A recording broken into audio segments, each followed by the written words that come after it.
First thing that we're going to go through is a really important presentation. I like this presentation a lot because it gives a lot of principles all at one time. It's called the 21 Irrefutable Laws of Natural Weight Management. So when we go through this, it gives me an opportunity to talk about two different things, a lot of different things about diet, but it puts it in perspective of what it has, how it relates to weight management. And one of my other very favorite topics, I get a chance to do both of them at the same time, is proper food combining. And one of the reasons why we changed to this is because as a result of talking to a lot of the people during the consultations and a lot of the questions we've been getting, and after seeing some of the things that some of you think are good dietary choices, I thought this might be a really good opportunity to really get some perspective on a very, very important topic, this whole weight management issue and this proper food combining, which a lot of people a lot of times don't talk about. So we're going to talk about these 21 irrefutable laws and how they can be used in reducing weight. And first of all, we do recognize there isn't a problem in this area. It does affect over 50% of all Americans. I don't know what the number is here, but if the obesity, the diabetes number is an indication, it's probably, it may be worse than it actually is in the United States. Because if you remember, I said that in the United States, the percentage of people that have diabetes is 5%. It's 13 to 18% that we know of here, as I understand, and it may be as high as 25%. So it might actually even be worse. It's responsible for over 300,000 premature deaths, and it's second only to smoking. It's the underlying problem to a whole host of other issues, like blood pressure, blood fats, blood sugar, diabetes, etc., and increase the risk of a whole host of diseases, diabetes, stroke, and blood pressure. And, you know, we said that the purpose of this whole seminar series is to help us to add 15 to 30 productive years to our life. Part of that is with a weight management program, because as you can see, it decreases life expectancy as well as quality of life. Okay, so what do we know about weight reduction programs in general? Most of them actually really don't work. And any of you who've done these dieting programs, they might work for a quick minute and then they don't work anymore. And there's a whole host of dietary myths and misconceptions. The good news is I don't have to go through all of that today, because I gave you in the very first day, very first couple of days, I gave you a handout on popular myths and misconceptions. We're going to talk about some of them actually in this presentation. Some of you have asked questions about those myths and misconceptions, but I've answered them on an individual basis. You'll be able to see today how some of those other myths and misconceptions are addressed in this presentation. And then most programs are devoid of a really good strategy that you can live with for the rest of your life. You know, some of these god-awful potions that you try to take in, they might work for a while. The reason why they don't work for the long term, because it's not designed as something that you can do on a regular basis. So what we're going to focus on in this presentation, as opposed to some of the others, and as I indicated earlier, there's two parts to diet. There's eating the right foods, and then the other part is eating foods right. We're going to talk about that today. You'd like to know a little bit about that? So you can even be eating the right foods and not getting the benefit out of it because you're eating them wrong. Another way of saying this, and I'm not encouraging, but you can actually have foods that aren't that good. If you eat it right, you can do better than people that are eating the right foods but eating it wrong.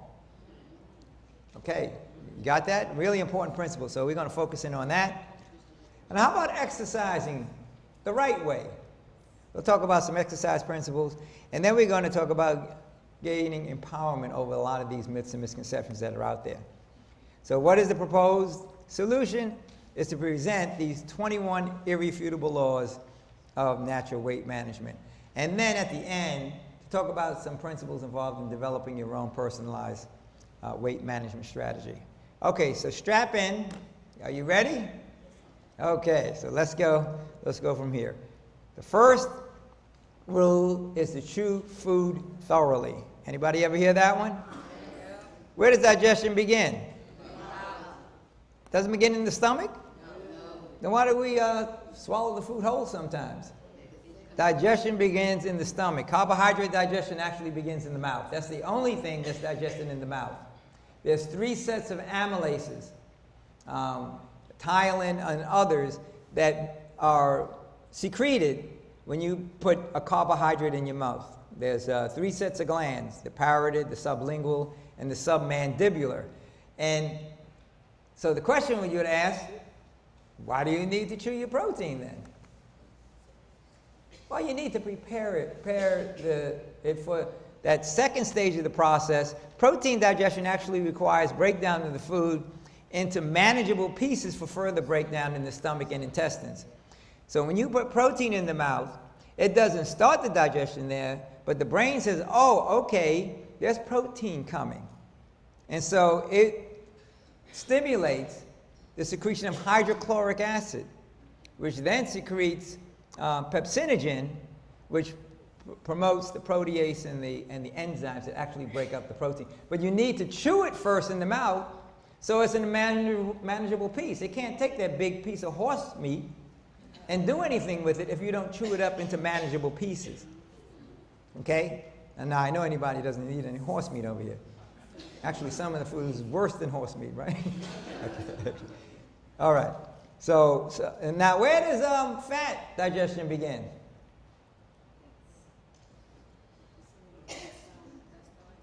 What? In the stomach? Small intestines, in the duodenum, right.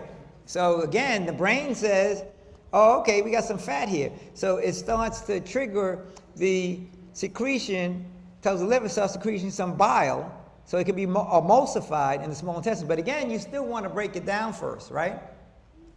So fat digestion primarily occurs in the intestines, okay? And so you probably heard in the old days you should chew your food 32 times. Well, these days you really need to chew it way more than that, 30, maybe 60, even more times, because of the kind of foods that we eat is not the same kind of quality. We're not quite as strong. We don't have the same number of teeth a lot of times. You really need to chew thoroughly. So that's the first rule.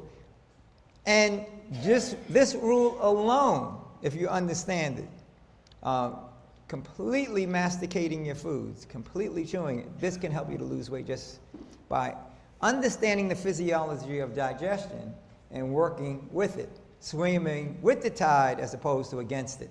So, and we'll show how these laws kind of complement and interact with each other as we proceed, okay? So the second law, no liquids with meals. Powerful, real powerful principle that a lot of people don't really appreciate. One of the first problems with liquids with meals is it dilutes the digestive enzymes. Think of it, you got the amylases, you got the proteases, you got the hydrochloric acid, you got the lipases for the fats. When you drink pure water, you should drink pure water 10 to 20 minutes before, only water. You notice you don't see soda here. You don't even see juice. Okay, you don't see, obviously, alcohol. You don't need any of that kind of stuff. But 10 to 20 minutes before the meal, and it should be about 2 hours after the meal, so that you can give the digestive juices an opportunity to work at its fullest potency. Okay? And if you have it during a meal, it should be sipped and insalivated like a food. By insalivating it, you help to integrate it into the metabolic process. It should never be gulped, okay? And cold liquids should never, any kind of cold liquid should never be had with a meal. The body is designed to function at about 97 to 99 degrees. When you put that 50 degrees liquid in there, it has to suspend digestion so that you don't die of hypothermia. Okay, and you can start to see, if you don't break down those foods, it has to store it in places. And so you can suspend digestion sometimes for hours more than it should be normally suspended. So the rule of thumb, what's that? Because of cold water. You can't, digestion absolutely stops when you take any kind of cold liquid in cold soda, cold water, cold juice, cold anything. So what does that mean? That means you should, now that doesn't mean gag on your food. That means that you need to cook the water in your mouth before you swallow it. You understand? So you don't gulp it. So the rule of thumb is drink your foods and eat your liquids. You want to chew that food so thoroughly. You see how these rules start interrelating with each other? You want to chew it so thoroughly that it's a liquid when you swallow it. And you want to chew your liquid. So see, some of these folks, they say, you're a nut. What are you doing holding that and chewing your water? You want to hold it long enough to warm it up. And then it's not a shock to your system. See, so these are ways of, the point is understand the rule and then proceed accordingly. Sometimes, especially, if you're choking, if we say, no, the doctor said I can't have any liquids. You don't want to do that. And then, if you want to chew your liquids, I'll sign that prescription form. So you can say, no, this is doctor's orders. So you can be an approved nut at the table, okay? But that's a very important principle. Here's the next one, another very important one. 4 to 6 hours between meals. This is irrefutable rule number 3. Allow sufficient time to completely digest the food and then time for the stomach to rest before eating your next meal. Remember we talked the other day? If you ran a marathon, and before you finish the marathon, you're running a 10K, and before you finish the 10K, you're running a 10-miler and a 3-miler and on, and then you want a little dessert, a little half-miler, you would exhaust your system. That's exactly what you're exhausting your systemic resources, your metabolic resources, and you're tiring it out. And remember we said what system takes up more energy than any other system in the body? Digestion, more than circulation, more than the nervous system, more than the lymphatic system, any of the systems that are out there. So what does that mean? That means the more complex the meal, the more time is required to break the meal, to break it down. Remember somebody asked a brilliant question the other day, which is better, 3 meals and 2 snacks, or 3 meals and no snacks? You can start to see now, based on the meal, it's obvious that the 3 meals is a better choice. And then the more complex the meal is, the more time you need before the next meal. So let's look at some rules and thumb in terms of what kind of diet you're eating. So if it's a primarily fruit diet, guess what? You don't have to wait 4 to 6 hours. Fruit digests in about a half an hour. Fruit is so efficient that if you leave it out, it'll eat up itself, right? It's very efficient food. It has the enzymes in it. Raw fruit, that is. I'm not talking about apple pie. Okay. Vegetables about 1 to 2 hours. Starchy foods about 3 to 4 hours. Now look at this one. Flesh foods and fats, 4+ hours. So if you're having meat, and stay tuned, I'm going to come back to this. This is very important to understand this. If you eat meat, you need 4+ hours just to start out with.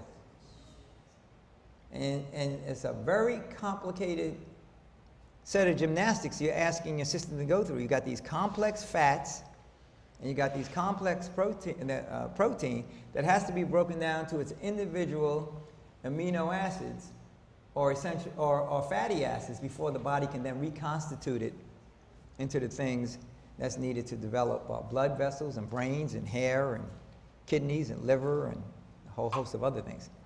Okay, rule number 4, irrefutable rule number 4. Choose whole over refined foods. We don't have to spend a lot of time on this. We talked about this during the whole time. But again, what this is going to do now is put into some context now, just as we took that hierarchy of nutrients and we put the context of, okay, now how do you address colds and flu, cancer, blood pressure, hypertension, diabetes, etc. What we're trying to do now is put some context now from another standpoint, weight management, and everybody knows that whole foods are better than refined foods. So the first rule is you can eat in the beginning, eat as much as you like to start. Okay? And the reason for that is when you're eating a whole lot of refined foods, and you try to transition to a whole food diet, even if you try to eat a lot of whole food, it's so substantive that you don't need to worry about how much do I eat.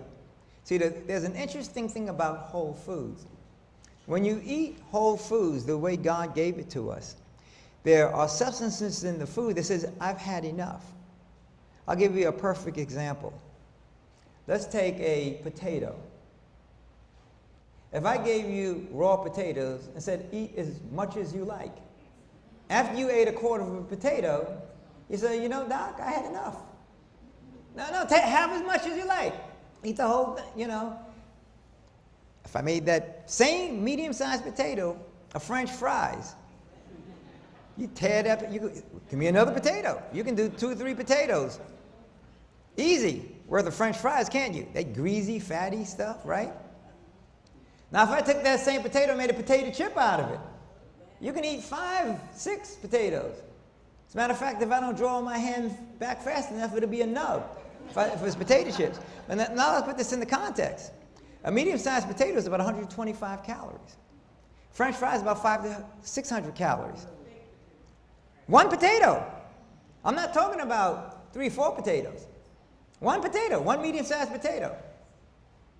And then you make a French fries out of it, that's up to 900 to 1,100 calories. You starting to get it? You see the point? That's why these are interesting rules to understand in terms of weight management. So people say, I'm a vegetarian. I had my French fries and have a wagon of it too. And they're wondering, okay, does it make sense? Okay. Whole foods include all unprocessed foods that are produced by this planet and not the food industry. What are those foods? Fruits, vegetables, nuts, seeds, grains, legumes, and guess what? Meat actually fits into this. That's why you probably heard me say the first day, there are meat eaters that have better health than some people who call themselves vegetarians. Because a lot of vegetarians call themselves vegetarians because to them it means no meat. But where is the bread bush? Where's the popcorn tree? All these processed foods, where's the potato chip tree? And that's even more calories and more difficult to digest than meat. So be careful about what you call yourself. Vegetarianism is about eating plant foods. And what did we say a plant was? Plant was that manufacturing facility that God gave us for putting together all of the nutrients needed to have the human organism working at maximum potential. Body, mind, and spirit, emotions and all. Okay? Whole foods, very powerful. Not only is it for health, but for weight management. Make sense? Okay. Natural mechanisms will manage the consumption. Remember I said that? You can't eat but so many raw cucumbers. You know, if I gave you a huge cucumber, after you get to about a quarter or a third of it, you say, you know, I had enough. If I gave you a pickle, you'd tear that pickle up and be looking for seconds. You see, you starting to get it? Makes sense. Okay, great. Refined food examples, you know what they are. Anybody think these are whole foods? How about fruit pie? How about a bagel? How about an apple peach cobbler cake, cheesecake? You can see, and you can see the associated amount of fat that's involved in all of these refined foods. So all processed and refined foods impede digestion. All. They have preservatives, they have additives, they have refined sugar, white flour, vinegar. The food industry really earns their money. They know how to titillate our palates, don't they? Don't you hate them? And you can't eat just one. You know, you get those chocolate chip cookies. Now, chocolate is another one of the things. You can tear it up. If I gave you carob, which is a fruit, a natural chocolate, it is kind of a natural, I'm satisfied. Okay? So most foods, yeah, vinegar is another one of those. Is that, what is that, a whole food or? It's processed. It's a fermented food. Okay. Don't count calories is rule number 5. I already kind of gave you a hint. If you're eating whole foods, you don't have to worry about the calories. You're not going to eat but so much. You're not going to eat 15 raw potatoes, no matter how hungry you are. Eat based on requirements and capacities, not based on tables and charts. You know, here's Shirley over here, and then you get somebody that's 6'9", and they're both told they need 2,000 calories. And this guy's biking for 2 or 3 hours, and Shirley's playing the piano. Where are we getting these calories? Everybody's told they need 2. Does that make sense to anybody out there? And you see people counting calories and wondering about this, that, and the other thing. Here's some rules of thumb. Eat based on your health goals. Okay? Eat to live. Don't live to eat. Eat based on your activity level. So the higher the activity, it enables you to be able to handle more food without the consequences of putting on weight, doesn't it? And eat based on your metabolic capacity. As I told you, I've been this weight since I've been 18 years old, 140 to 150 pounds. No matter how much I eat, unless I do some very heavy weightlifting. I remember the time I did a heavy weightlifting program and I gained like 30, 35 pounds. Had to buy a whole bunch of new suits. As soon as I stopped the weightlifting, I went right back down to 140, 150 pounds. And since I decided I don't want to be a sumo wrestler, what was I going to do with all that weight? Now, if I was a sumo wrestler, I would have tried to put on a little bit more weight. So eat based on what your metabolic capacity is. The timing and the type and the amount of food is very important. We'll kind of expand on some of these as we proceed. Okay. The law of proper fasting and cleansing. This is another one of those powerful laws. And fasting and cleansing is one of the fastest ways of losing a lot of weight and also adding to your health at the same time. It's the most powerful healing, cleansing, and effective weight reduction program there is. Now, this again isn't something that you can do all the time, but if you want to, I worked with one, actually you would appreciate this, he was an artist. He was 275 pounds and he was getting ready, it was around October-ish, and he was getting ready to have a recording. He was a jazz singer. And he came to me to lose some weight. And the guy was really heroic. He had to do it. It was like, I think it was in the beginning of the year. He went through Thanksgiving and Christmas on a fasting program, but he lost 50 pounds, and he said he was able to hit notes that he hasn't been able to hit in 20, 30 years. But he did it because he wanted to look good for his album jacket. And he wanted to have a supervised fast. And I'm going to show you that fast today. Several types of fast. There's water only. That's very difficult. And that should be supervised. But there's fruit and vegetable juices only. That's a nice one. A restrictive fast is a really great fast. You know what a restrictive fast is? You just restrict certain foods from your diet. So you say, you eat everything that you eat, but you say, I'm going to give up all the bread, or all the cheese, or all the milk, or all the meat. So you restrict one or more things from the diet. And then there's other kinds, but when we talk about fasting later, we're going to pull all of these together Sunday. But these are some main things that I want to talk about for fasting right now with regard to weight management. And then there's a whole host of cleansing programs to clean out the colon, the kidneys, the liver. And what happens when you do that? It maximizes the efficiency of the metabolic system. So if it's working at maximum efficiency, it's going to help you with not only with metabolic efficiency, but also with optimum weight management. Okay? And this is the program that I used for that young fellow. When I say young, he was about 50 years old, but he was young, younger than me. Master Cleanser Program, an effective compromise between pure water fasting and food restriction regimens. Let me just go quickly through what that is. The Master Cleanser Program, a lot of people call it the lemonade diet. It's pure water, lemon, cayenne pepper, pure organic maple syrup, molasses for diabetics, so even diabetics can do this. Optionally, you can add noni juice for added effect. And for people that have health issues, sometimes we do that because that helps with also working against cancer or blood pressure. There's a lot of things in there. But there's other juices. There's goji juice and some others that people have been showing me. But the one that we use the most, because it tends to be very versatile, is this one. But the primary parts of what you hear, the Master Cleanser, is this area right here, just the water, lemon, cayenne pepper, pure organic maple syrup. And we'll break that down in just a second. But you drink 6 to 12 glasses of this a day. That's basically that's your food. And you can chew it all day if you want to. Yeah, this is your food. You really can work your chewing on liquids muscles. And then you want to drink purified water in addition to that. Okay? Here is what the formula is, and I'm not going to spend a whole lot of time here. If anybody wants to do this, email us, we'll send you this. But basically we're saying you can make it a glass at a time, a quart at a time, or a gallon at a time. And just have it and then use it throughout the day.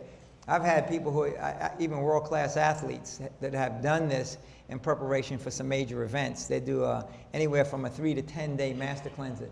And you'd be amazed. As a matter of fact, they come back and tell me that they're stronger and they're faster because you're not wasting all of that energy. They sleep better, more soundly, and need less sleep while they're on this. So, and you know, that's for people who have been doing it several times. The first time you do it, it could be a little bit challenging. But you can adjust this recipe based on taste. And let's talk about the components of this stuff.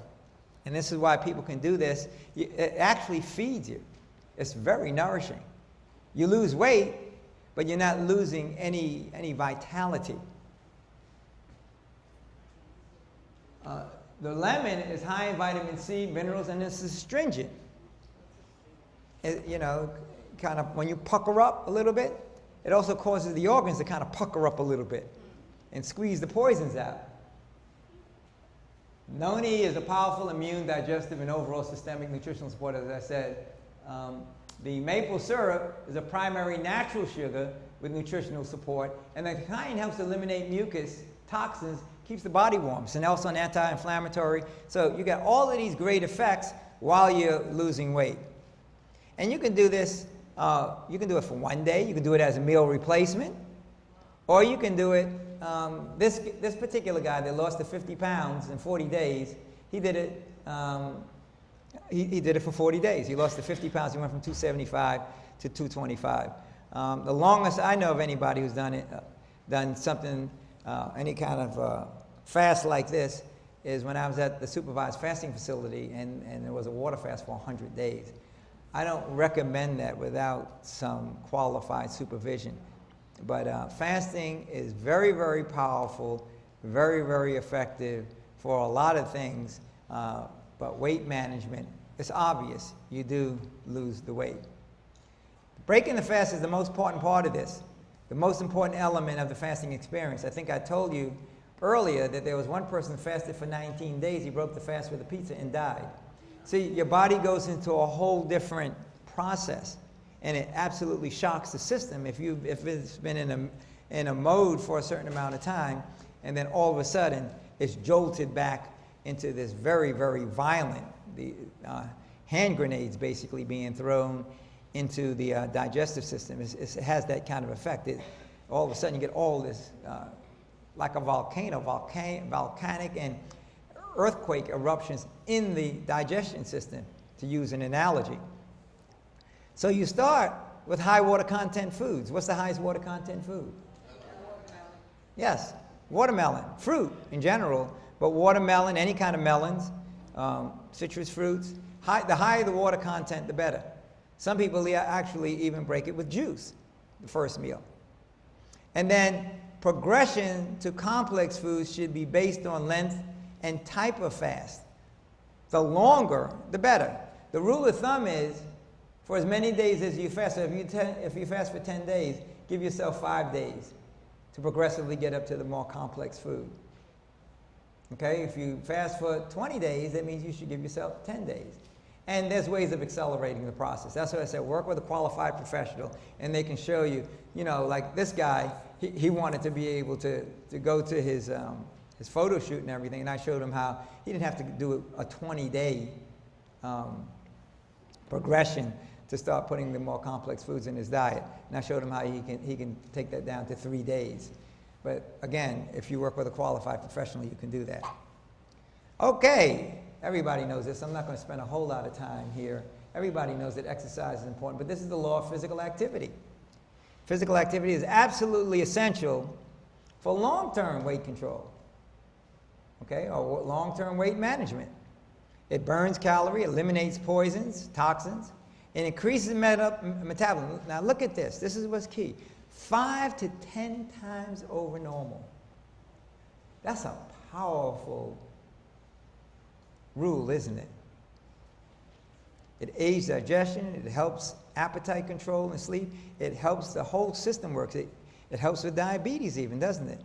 Encourages the cell to want the glucose. There's so many positive attributes for the law of physical activity. Okay? And this is key.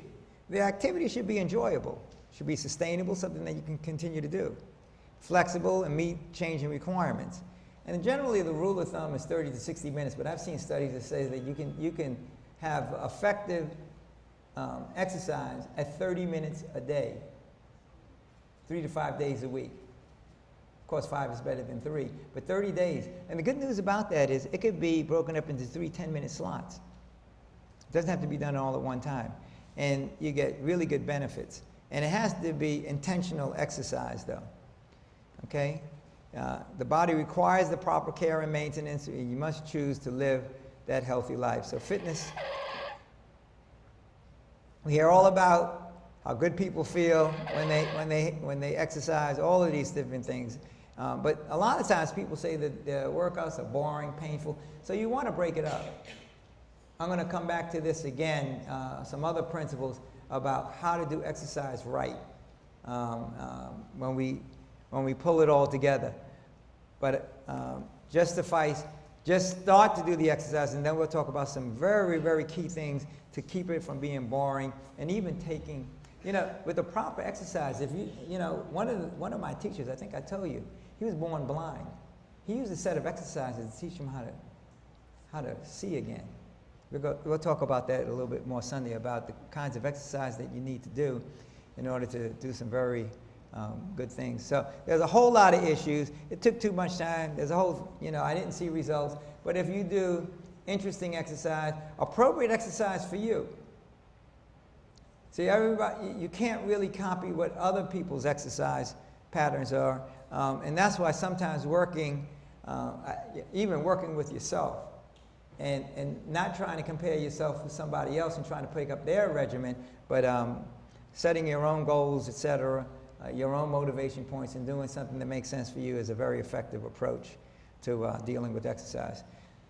Your workout should include a variety of things: cardio, weightlifting, stretching for flexibility, balance, stabilization. Some of us just do the same old thing, just running, or just biking, or just swimming. And you want to do a variety of things. One of the very important aspects of life in general is adaptation. And I'll give you an example. A lot of people have carpal tunnel syndrome because they are doing repetitive things all the time. Repetitive stress disorder is called. A lot of us are getting the glaucoma and getting the cataracts because we look at TV too much.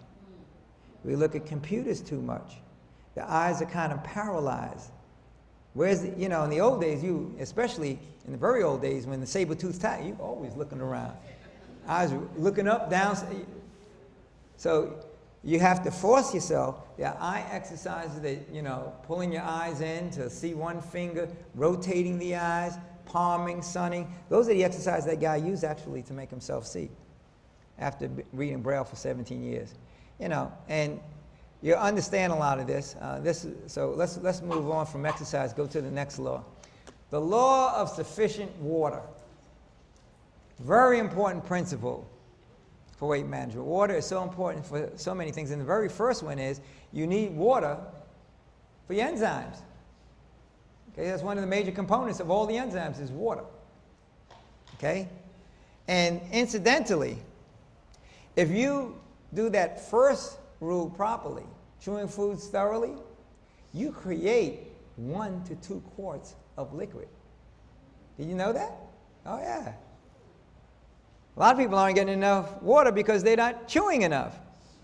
So you can create a lot of your liquid by just chewing. You see how these laws so it's not one of these laws, but an integrated, comprehensive approach to using these laws. Is this starting to make sense? Okay, let's look at the law of sufficient water. The body is what? 70 to 75% water. Okay? And if there's insufficient water, the body tends to retain food. So one of the things for fluid retention, one of the remedies is what? Drinking more water. That's the first thing, because the body is adapting and say, oh, wait a minute. This person isn't giving me enough water, so I need to protect my brain, so I'm going to hold the little bit of water that I have. So you see how they kind of work together? So sufficient water is important. Water improves metabolic and elimination processes. Remember we said the digestive juices, for example. Sodas, especially diet sodas and commercial juices, negatively affect the body's water requirements. It doesn't add to it. Some of them are actually diuretics. It's causing you to eliminate more water and taxing your kidneys at the same time. They're too high in sugar or caffeine, which is a diuretic, and other immunosuppressants. So what we're talking about is not just losing weight. We're talking about the 21 irrefutable laws of natural weight reduction. If you notice, I put that qualifying. There are lots of different diets out there where you can lose weight, but it's not healthy, it's not natural. Okay? And a lot of these sodas can affect the neurotransmitters, the electrical current in the body, and it also affects your addictions, your cravings, etc. Again, what are these commercial juices and all these liquids? Where do they fit in the hierarchy? You should know by now. On the bottom, they're processed. Okay, and remember when we talked about sugar?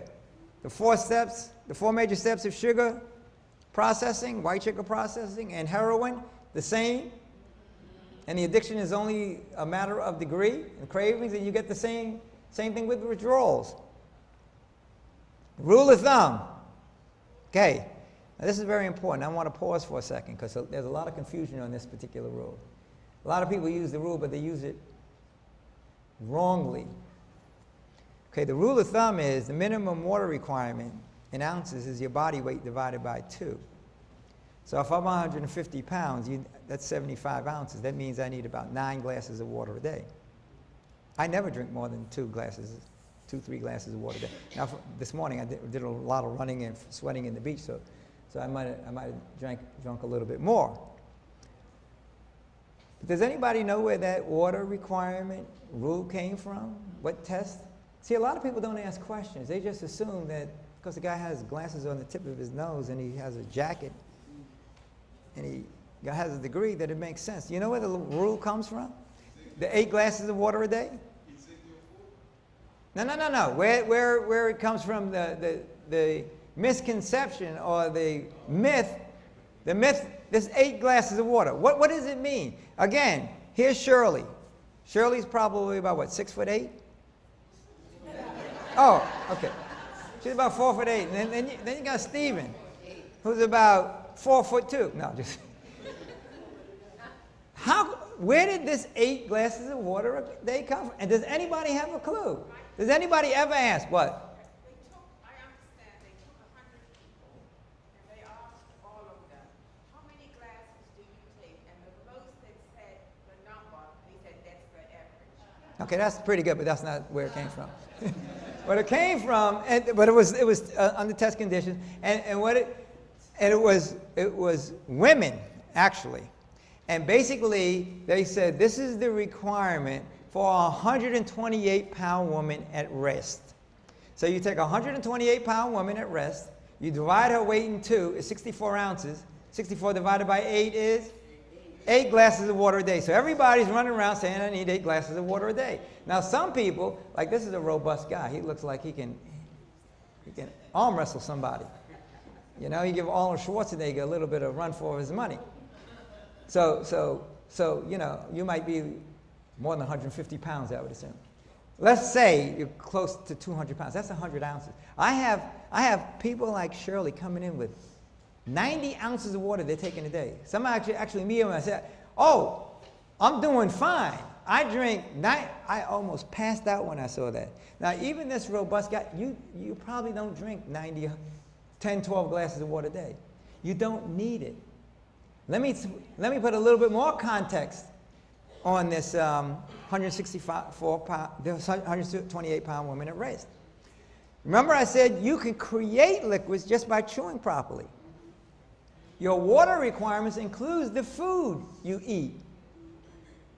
You get water out of your food. Otherwise, most of us would die of dehydration because we don't drink any water at all, and the little bit we get from our foods. Even a cooked food diet has about 32 ounces of water in it. So, if you need 90 ounces, you're already down to 60. Okay? Now, if you're eating fruits and vegetables, if you're juicing, you might need one. See, I do mostly juicing. I eat a lot of apples and oranges. Tell me, that's why I said I can get away with 1 or 2, 3 glasses a day. Easy. Small glasses. I'm not talking about being like a dromedary camel, you know, walking around with a hump on my back, holding all the water. And you see people doing that. And I remember I had a client, that's why I wanted to pause here. You need to use a little bit of discernment and common sense with a lot of these rules. And ask questions. Where did it come from? Why? How? I had a woman, she had serious health issues when she first came to me. And I told her she needed to drink more water. And I didn't see her for a long time. About 2 years later, she came, she had all these health problems. And we were talking, she was a vegetarian, she got rid of all the meat, and she had these puffy eyes. And I said to me, something's the matter with her kidney, she's overworking. And I looked at her, and I noticed, Shirley is a Watusi compared to her. She was little, she was like 4 foot nothing. And she had this dromedary camel thing. Well, I said, what is that? Ethel, you walking around with? She said, oh, this is my water, Doc. The water you talking? I said, wait a minute. That was way back when you had this terrible diet. And she argued with me. Oh, no, I need my water, blah, blah. I mean, people get these things locked in their heads. And I said, do me a favor. Just give me 10 days, a couple of weeks. Just cut the water in half. Her eyes, the puffiness went away. Her problem went away. She was drowning herself. Okay? Okay, so you got to, that's what I said, integrated, common sense, etc. I love this one. Okay, you really have to strap on your seatbelts now. This is one of the most violated rules of everybody. Sinner, saint, and everybody in between.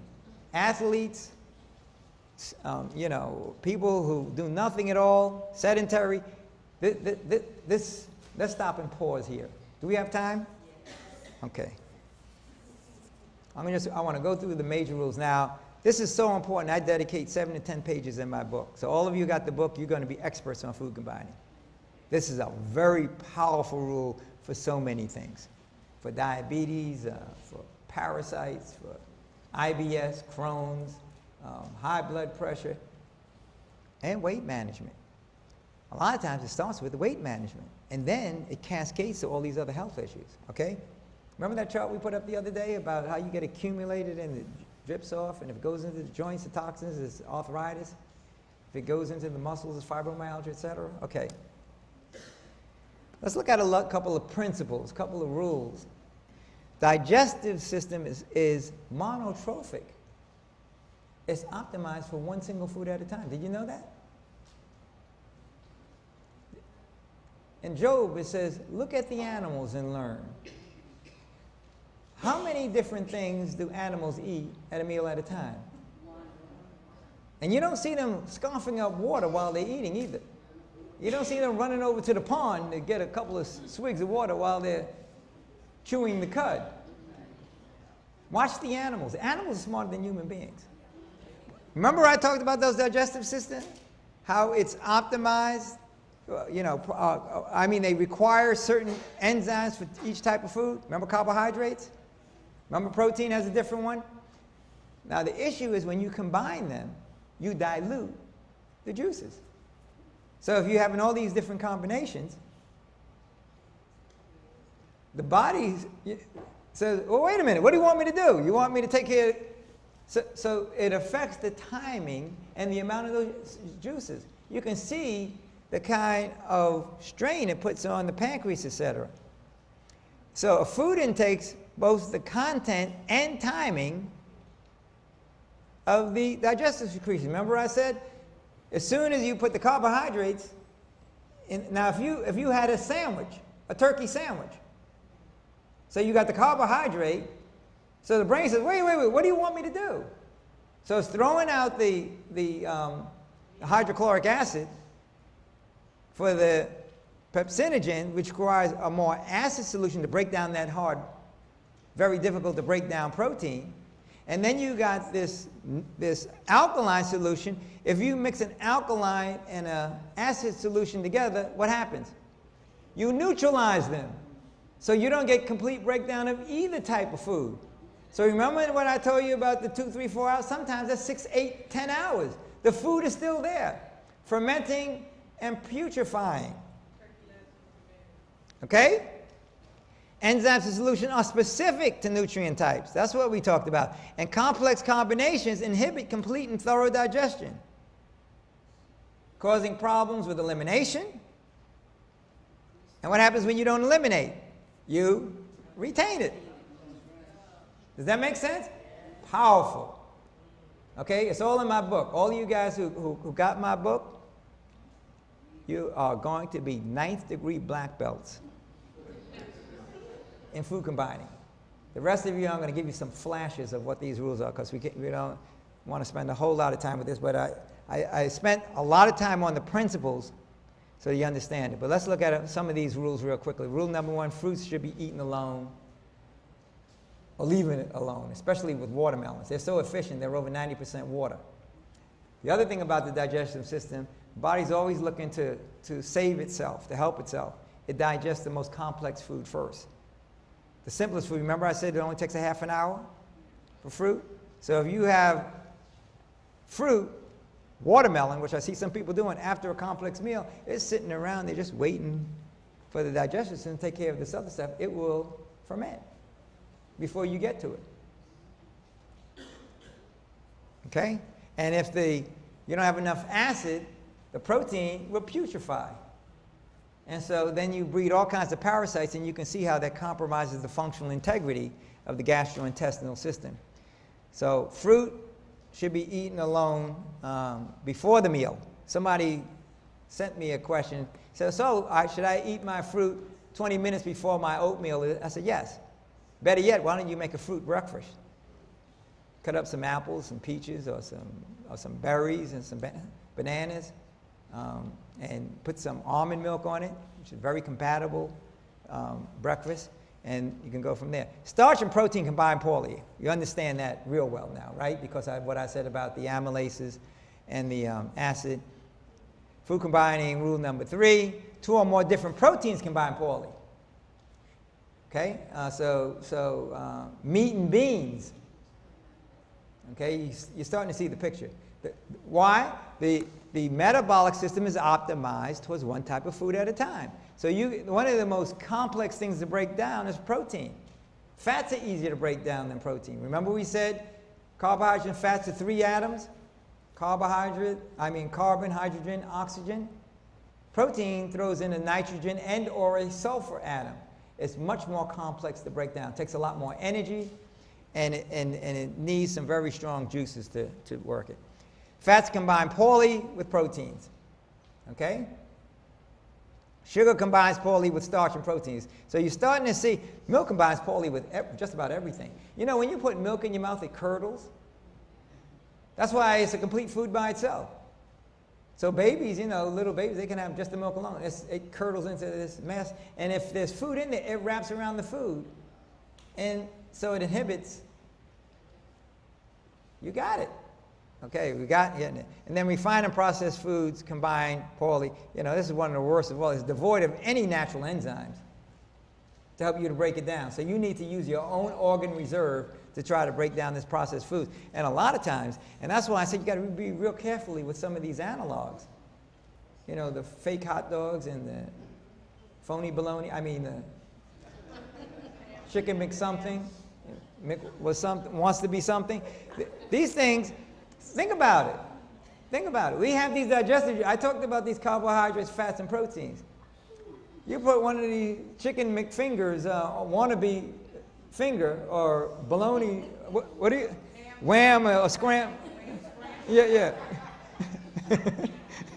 Scram with the wham. You put that in there, and the brain says, what do you want me to do with this? You want me to throw amylases at it? And you can see the poor liver. I've never seen that. What do you want me to do? You know, that's what I said. Sometimes meat eaters, at least the body says, oh, I've seen that. After thousands of years of being on this planet, I've seen that before. I have an idea what to do. These new creations that have only been around for the last 100 to 200 years, the body's still trying to figure, what am I supposed to do with that? It's almost like the Israelites when the food came, when manna, what is it? In that particular case, it was good for them. They're so fogged up with meat and all of this poor food combining, they didn't even know what it was. Okay, puts a very heavy burden on the digestive system. And people are wondering why I have this problem, that problem. You're having a lot of fun. Did you just give up your... She's probably thinking about cover. She said, why am I doing this? Why am I doing this? Okay, there are exceptions. You know, some of us, you know, my wife is one of them. I can strangle her. When she went to school, she would just listen to the teacher and get A's. I had to do a little bit of homework.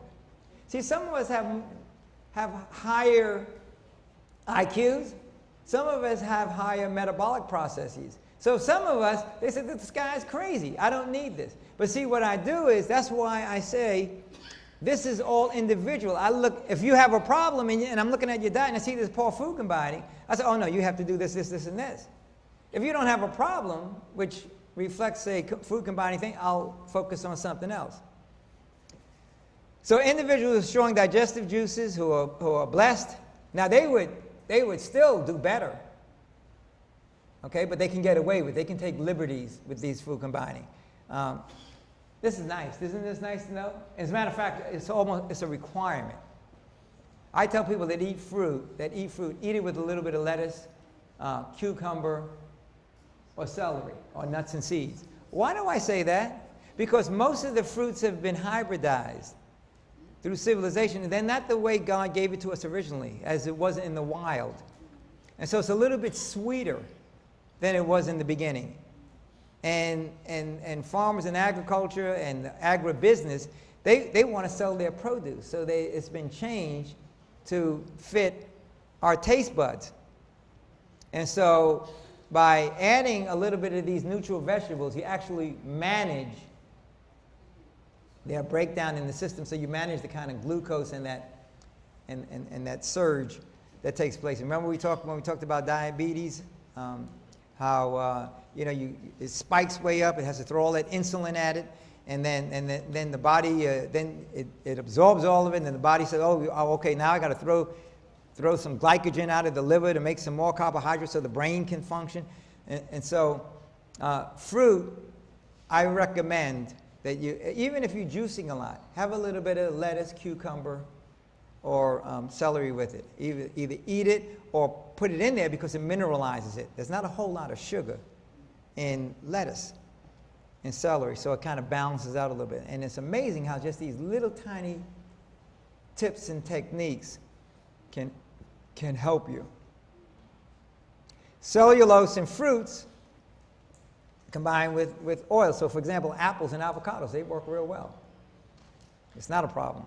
And you can actually, fruit and vegetables don't go well together, but there are some exceptions there. I told you one of them is the cucumber, celery, lettuce, the neutral vegetables. The other one is a lot of the dry fruit work very well with salad. So you can put some raisins and dates and figs and everything with your salads. What's that?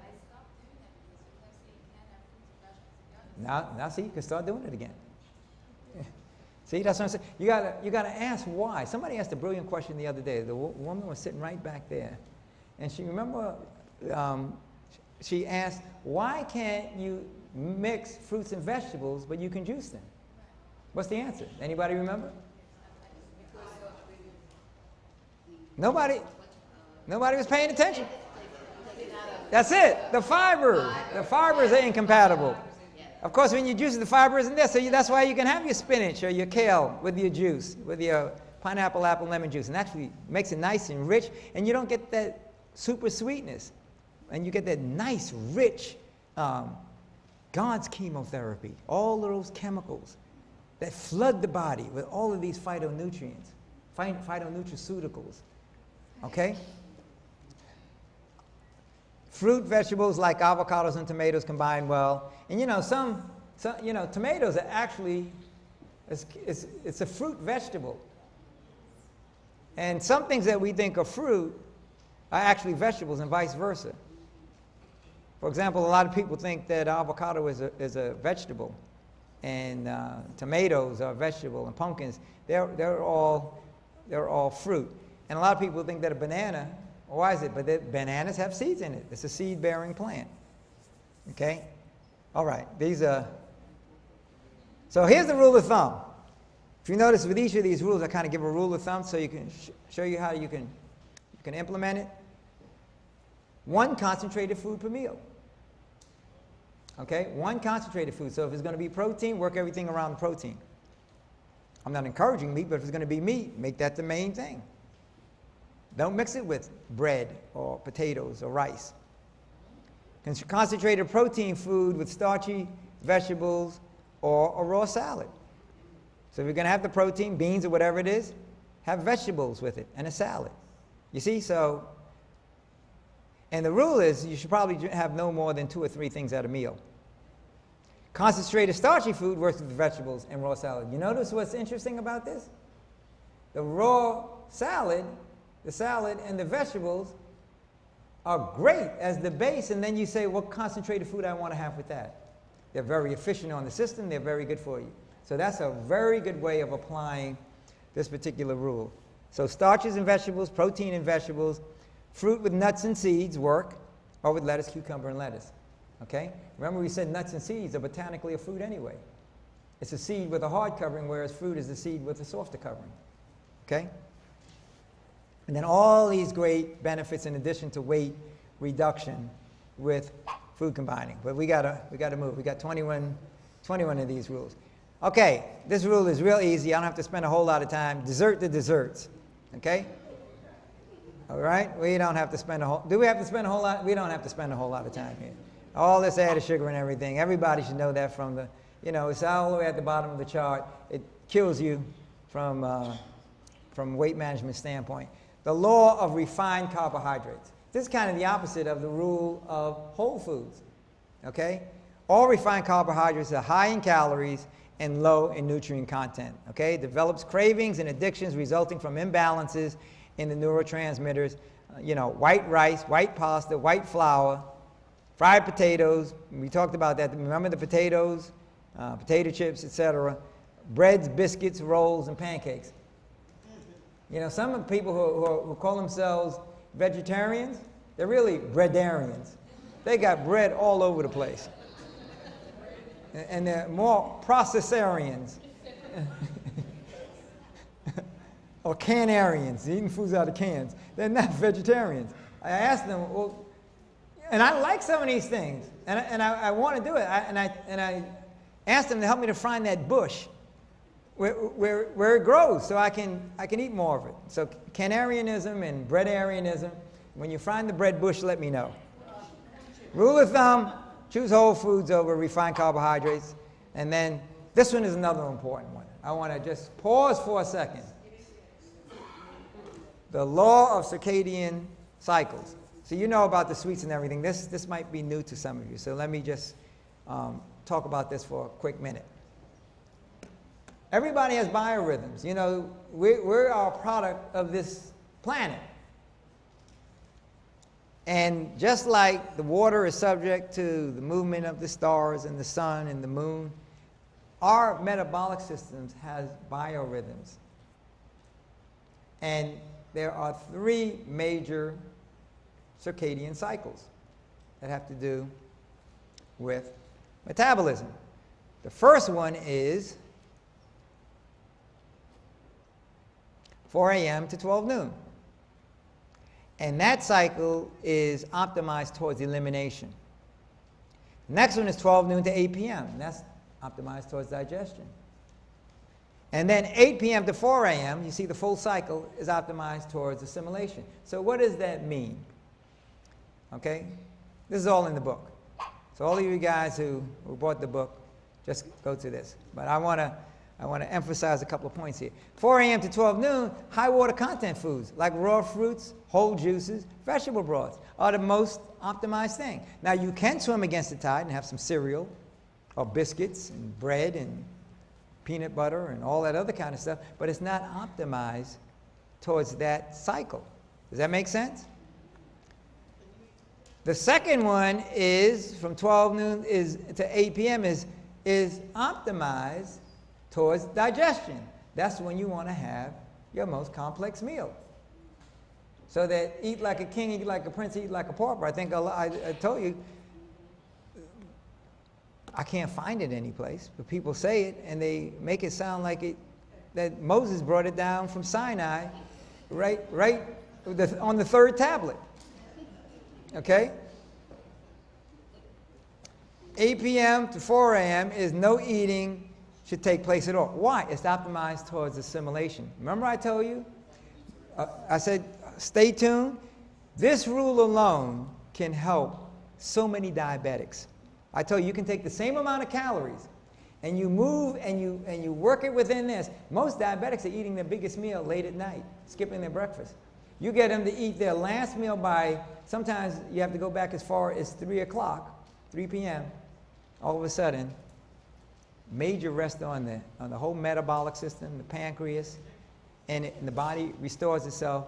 They're no longer diabetics. See how powerful this is? Not only for weight management, because your body wants to be assimilating and it's working so hard trying to digest while you're sleeping.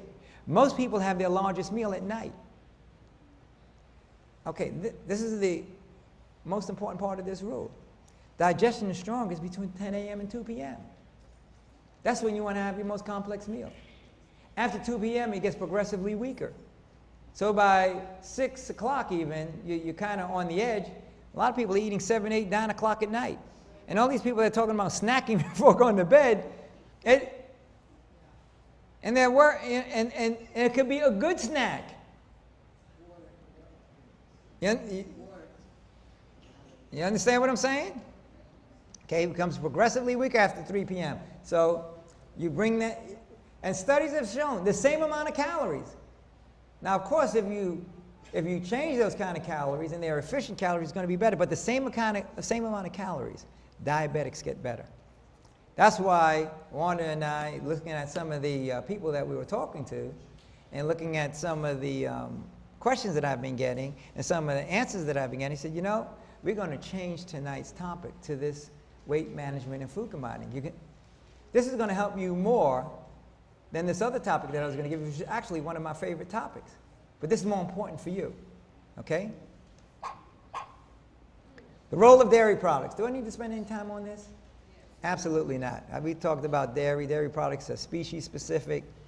The macronutrient and micronutrient composition of cow's milk is designed for the physical growth and development of bulls and cows. Now, what are the, people are always talking about protein. When is the fastest growth you ever have in your entire life? The first 2 years. Yes. But after you're born, the first 2 years, matter of fact, you grow so fast the first 2 years that if you look at your height at age 2, you're half your adult height. Think of that. So if your kid is 3 foot tall at 2 years old, it's probably going to be 6 feet tall. You can determine the height, your adult height, and what is the optimum food for the first 2 years? Cow's milk, right? Oh, mother's milk. And what is the constituents of mother's milk? Mother's milk is 87% water. It's 7% carbohydrates, 3.75% fat. It's about 2%, a little bit more than 2% the first 6 months. After that, it goes to less than 1%. And you're still growing. So even that is telling you that protein, everybody's chasing after the protein, and that should tell you alone that protein is the least required of the macronutrients. And everybody's worried. Remember we talked about the beaner? All these beaners out here who are going to be projectile to the promised land with all the flatulence and gas and bloating. Boom, they just take off, they get up there faster than Elijah. So mother's milk is what we need. Unless you want to be like a bull or a cow, you don't need their milk. And these days with all the hormones and everything, even the bulls and cows don't want it. Okay, dairy products are too high. You can just see these two cows in the field chewing. They say, boy, what are we going to do with this milk? I don't know. We'll give it to those humans. Dairy products are too high in both fat and protein for optimal weight management. And pasteurization, we don't really have to talk about this. We talked about it. It destroys the enzymes to help you to break it down and metabolize it. Okay, we don't need to talk about milk and fat. Non-dairy, there are so many non-dairy substitutes. There's rice milk, soy, unless it's whole soy, you know my feelings on soy by this time. But almond milk, vegetable juice, there's so many good. And this is one of my favorite, making your own fruit ice cream. You just get your frozen fruit and you put it through that champion juice or something like that. It's the best ice cream you've ever had in your life. Okay, the law of 3 meals a day. Now, how many people know the law of 3 meals a day? Most people know. Anybody who knows the law of 3 meals a day?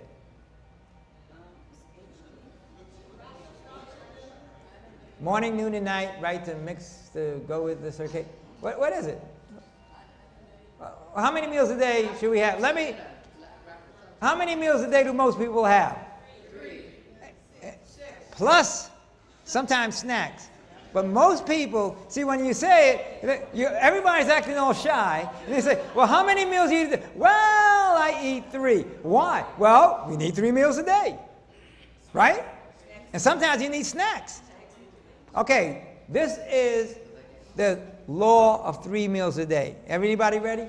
Anybody got a sharpened pencil? Okay, write this down. There is no such thing as a 3 meal a day, 2,000 calorie requirement. Isn't this? Remember we said you're going to be equipped and empowered. Who feels empowered?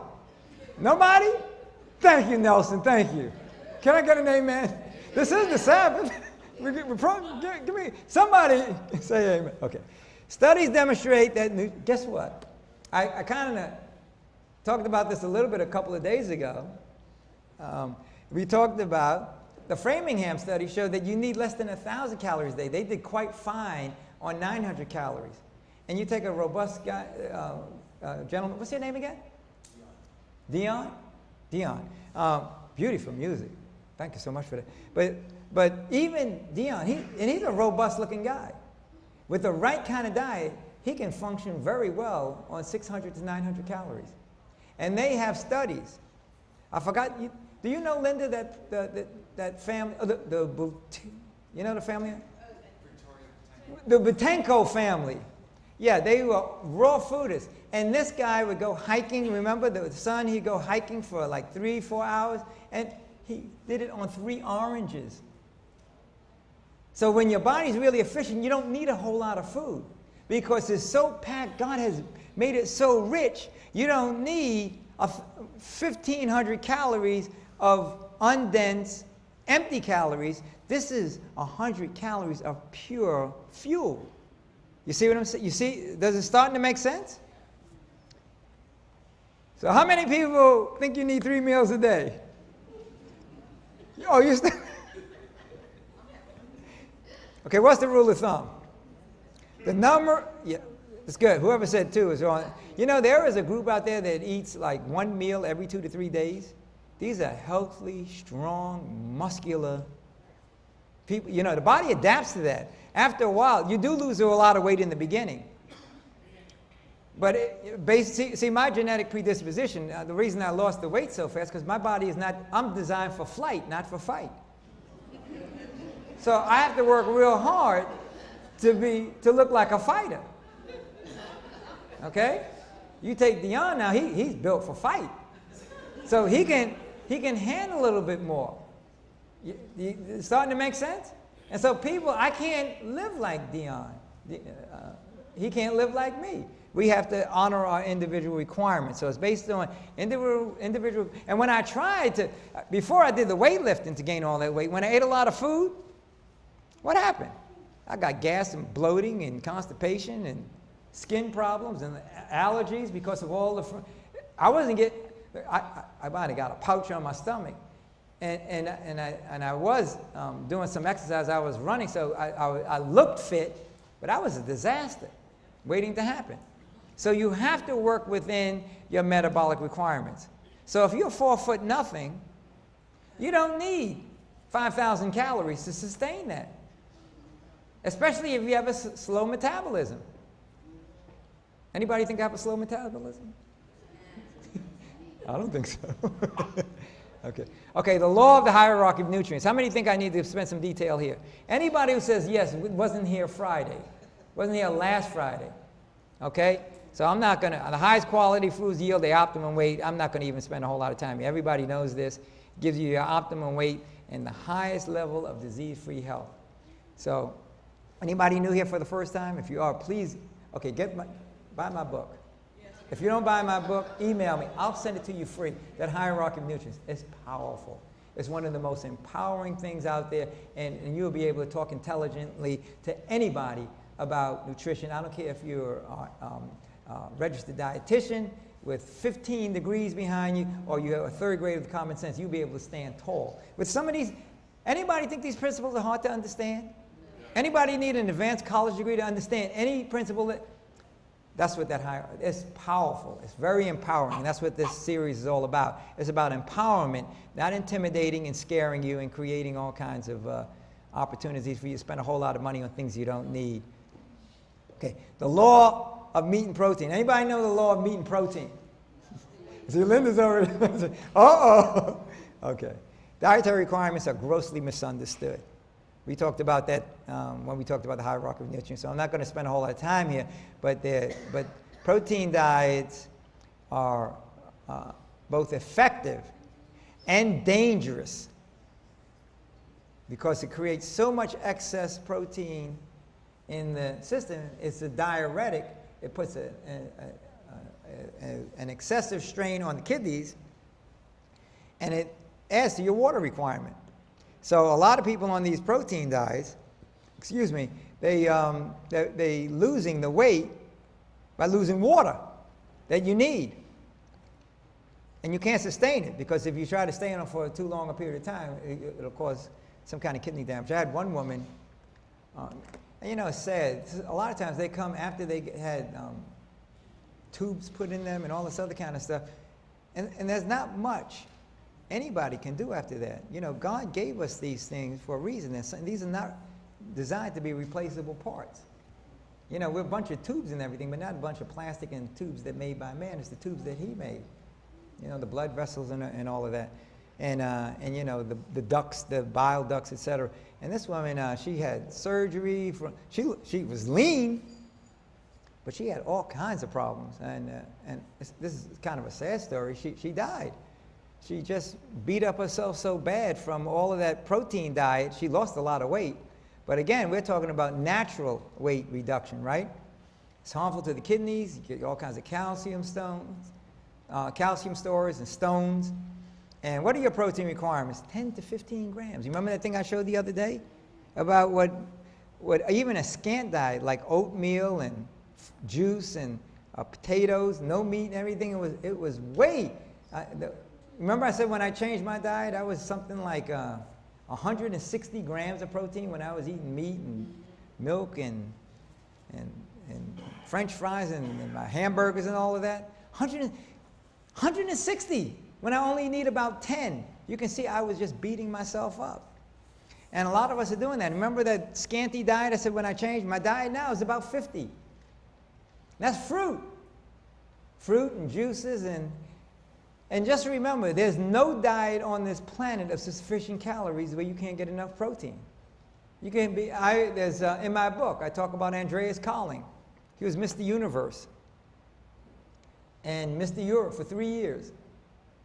He ate nothing but fruit before, during, and after his practice. And he had one of the biggest, finest muscular bodies. And it was better than all of his meat and dairy drinking competition. Fruit. But he did the right kinds of exercise to build up that muscle.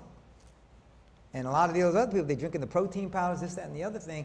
And it might help for a minute because the body will adapt as best it can. Then it breaks down. Best source of protein is what? Vegetables. Where are all those animals getting their protein from that we eat? For the protein. From vegetables. We only eat vegetarians. Nobody eats lion stew. Or carnivore stew. We don't eat carnivores. We don't even like them. And even carnivores, when they kill their prey, you ever notice sometimes? I remember when I used to look at Animal World and Discovery Channel. You notice? You look at the carcass out there, you say, what did that animal do? The whole thing is there. They go after the intestines first, where all the digested vegetables are. And then, after they got there full of the nutrients, then they might eat some of the other tougher courses, but we'll go after everything. I remember in the old days when I used to eat pork, the tail, the feet. Can you imagine eating somebody's feet? I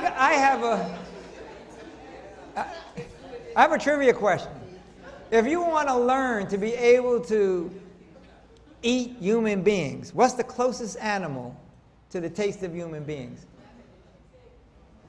Rabbit? Some people say frogs or chicken. Everything tastes like chicken, right? If you want to develop a taste, if you want to be a carnivore, if you want to learn and adjust your palate to eating human beings, the closest thing to do that is to eat pork. They're the closest to the texture and taste of human beings. I know you needed to know that. Okay, the law of supplements. Synthetic supplements can improve weight loss for the short term, but at the expense of long-term health, okay? So whole food supplements are okay. And what's the most important whole food supplement that most people need? They need to supplement their diet with more fruits and vegetables.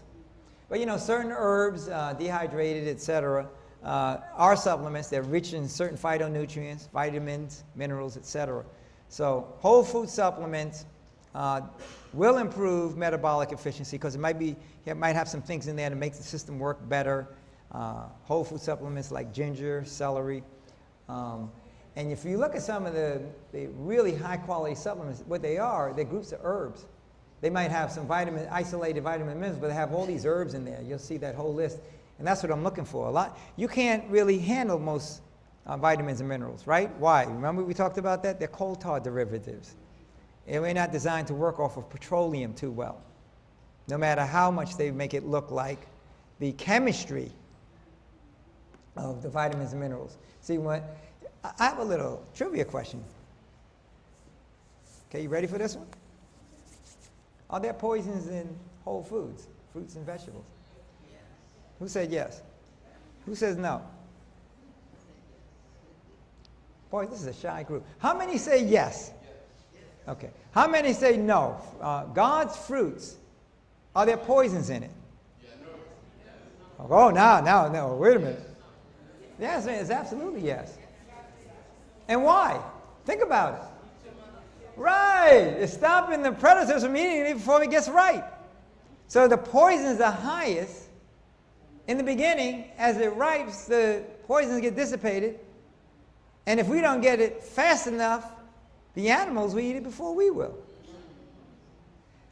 But let me tell you the power of the way God gives us poisons as opposed to the food industry and all these processed foods. You ready for this? In the whole food, the antidote or the chemicals needed to make the antidote for the poison is in the food. Isn't that powerful? You see how this stuff starts to come together? The whole foods and everything? So there's arsenic in apples. It's also the antidote, in the seeds in particular. But the antidote is in there also. And if that arsenic wasn't high enough, see, animals are smart. They know that arsenic isn't good for them. You have to go to a human being to have them take arsenic voluntarily. Okay?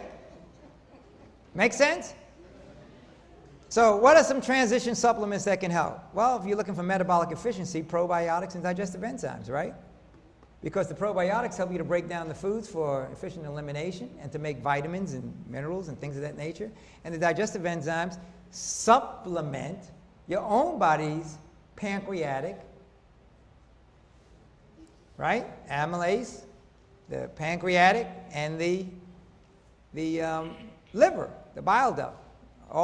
It supplements and helps you to break down the food. Now, if you're eating whole foods, you don't have to worry about it, right? It's only when you're eating these processed foods that are devoid of enzymes that it can help you out. As a matter of fact, one of the weight reduction programs is enzyme therapy. They have juices and they add a bunch of enzymes, and it just goes like Pac-Man. It starts eating away all the fat and eating away all of the poisons in the body and all of that excess food, etc. Okay, the law of raw foods. This is a nice one. It's an easy one, but raw foods are the most efficient, most bioefficient foods for natural weight management. Why?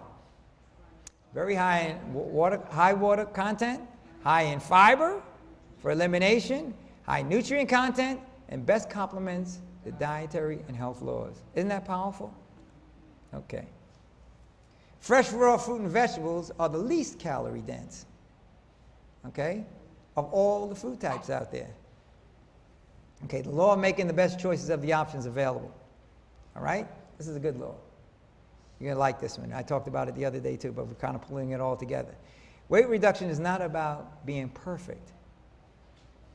You know, we can still be human beings. It's about being respectful and honoring the dignity of everyone. I told you the story about my mom when I made the dietary changes and I go home for Thanksgiving. She remembers back the old days when I was the oldest and Jimmy deserved that turkey leg. Now, you don't come over with the skull, bone, and crosses. And Mom, I'm going to give you a health lecture. Oh, Mom, wow, thank you. I really appreciate that. But you know, I'm really not that hungry. You can give the turkey leg to Bobby. You can give it to one of my sisters. Just give me a little bit. And there's so much lettuce and other stuff. You can't find that turkey. And I chewed that so thoroughly, it turned into a vegetable by the time I was finished.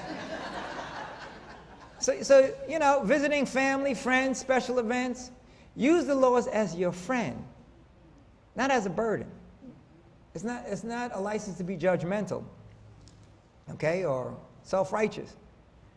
You don't have to eat everything that's available. You know, you go to these potlucks and I see people. The only person I'm afraid of when I'm running the hurdles is an Adventist at a potluck. Boy, they run up there so quick and fill that plate, and you notice they got one big muscular arm from all.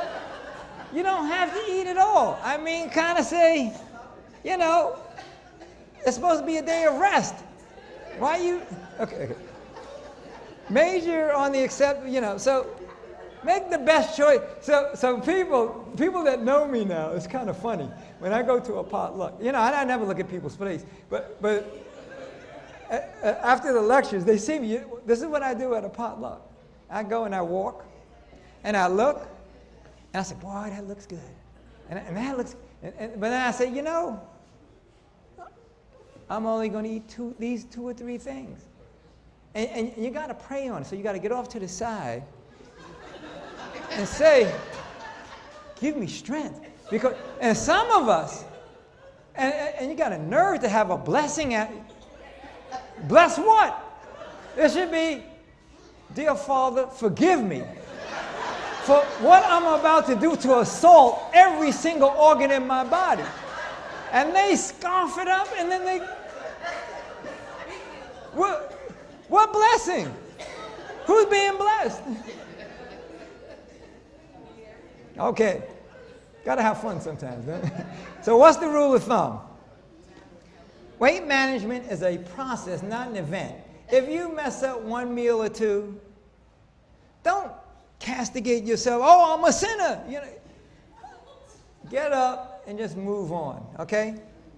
People get so caught up sometimes. Now, I'm not saying take license, but, just, kind of respect yourself, both yourself and your host. And you can do that. I've never been any place. Now, it's even a biblical principle. It says, when you're out there doing your missionary work, your evangelism, you go and you accept what they give you. I never really understand, except when you understand the foundational principle. Remember we talked about the hierarchy of nutrients, the foundation, the first and most important nutrient is air. The most fundamental, most important nutrient, underlying, and Linda and Greg reminded me of that first day. Remember?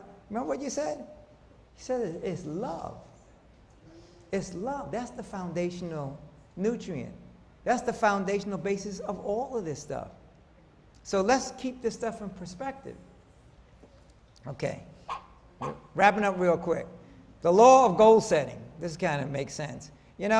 Having a focused sense of purpose provides the motivational, mental, and physiological motivation for reaching one's goals. Okay? Set realistic goals and time frames. You don't have to get it all done by next week. Daily, weekly, monthly logs. Develop a flexible, personalized strategy. And, this is the other important part of that. Non-eating rewards. You remember we talked about how, especially the pretty little girls, you want to give them all this chocolate and everything every time they do, and you have been a good boy. Let me give you 20 pounds of ice cream. You can have non-eating rewards, special vacation or event with your support team, new additions to your wardrobe, okay, that kind of thing. Then the law of personal responsibility. Everybody understands with achieving personal responsibility, personal empowerment by learning the natural health laws, developing a personalized health strategy. Mine is different than yours. Okay? And yours is different than mine. Work in partnership with your health professionals and support teams, and then take personal responsibility for your health and achieve your weight management goals. And natural weight reduction, here's the foundational principle. Be active, eat healthy foods, and practice the 21 irrefutable laws of natural weight management. Now, we're not going to have question and answer tonight because it's Sabbath. We're going to have some special music, I think, right?